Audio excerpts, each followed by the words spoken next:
Hey folks, Gary here, doing the daily Bible reading for Friday, and I hope you're going to have an awesome Friday. I'm going to have a pretty good one because I got a new haircut. That just means it's hot out. This is going to feel a lot cooler, and I won't look like a Muppet any longer. It took my hairstylist was really backed up, and it ended up being like 3 weeks longer than it normally was. Man, that thing was looking like a mop, and I can't believe I actually have a hairstylist. I used to have a barber, and then Marna. Yeah, but this person is actually really good, so I can see why. So it's actually not that bad. Cole could use a haircut. I don't know where he is. That's probably because he needs a haircut. He's hiding. Anyways, we're looking at Psalm 106, verses 40 to 46 this morning. And this is Psalm 1, like I said, Psalm 106 is talking about the history of Israel, all the missteps they made, but then God taking care of them in the end. And it gets really good tomorrow. You don't want to miss tomorrow's. But let's look at verse 40 today.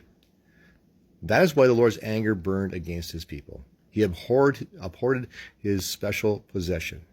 He handed them over to pagan nations, and they were ruled by those who hated them. Their enemies crushed them and brought them under their cruel power. Again and again he rescued them, but they chose to rebel against him, and they were finally destroyed by their sin. Even so, he pitied them in their distress and listened to their cries. He remembered his covenant with them and relented because of his unfailing love. He even caused their captors to treat them with kindness. So, a couple things stand out. People can say, man, yeah, that's your God. Man, he sounds really mean. Look what he did to them. Well, no, he just simply let them have the consequences of their actions. He wasn't protecting them from those consequences anymore, and they fell into it. That's not what I find surprising. What I find surprising are two things. One, never underestimate our ability to go back into a bad situation.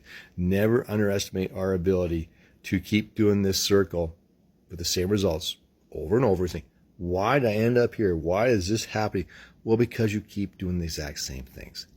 That is why. If there's always trouble coming into your life, well, what are you doing to precede that? So stop doing those things. You'll probably get different results. They kept walking away from God, and this kept happening to them. But we do it to ourselves as well. But the other thing that amazes me is this. God continually rescued them, Yes, they suffer the consequences, then God would show up, take them away from that, only for them to go back into it. And he knew they would. He knew that would happen, yet he still would rescue them. We don't deserve that kind of love, but it's ours, and he gives it to us freely.